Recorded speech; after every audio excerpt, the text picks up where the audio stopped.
Ciao a tutte e ben ritrovate ai miei videocorsi sul velo. Benissimo, oggi vediamo un movimento che è una specie di mezzo vortice. C'è chi lo chiama whirlpool, mulinello. Allora, il movimento è questo. Dal nostro vortice, abbiamo visto negli altri video tutorial, appoggiamo una mano sulla spalla e il braccio dritto. Vortice avanti e stop. Un vortice avanti e mi fermo qua. Questo. Quindi il vortice, vi ricordate che era bracci? Sì. Ok, quindi era questo, vortice avanti, vortice intero. Invece di fare tutto un vortice intero, facciamo uno stop qui. Facciamo uno stop qui.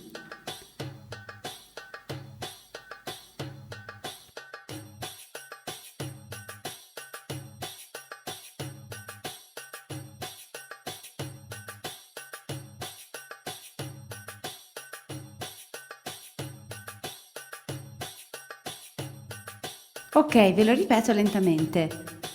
Passo la sinistra sopra la destra.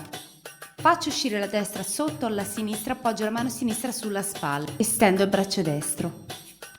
Passo la sinistra sopra la destra e a questo punto invece incrocio all'incontrario la destra sopra la sinistra, allungo il braccio sinistra verso l'esterno e appoggio la mano destra sulla nostra spalla. Quindi scendo, scrocio e riincrocio. E stop. Crocio e riincrocio dall'altro lato. Passo dentro, passo sotto, questo è il movimento.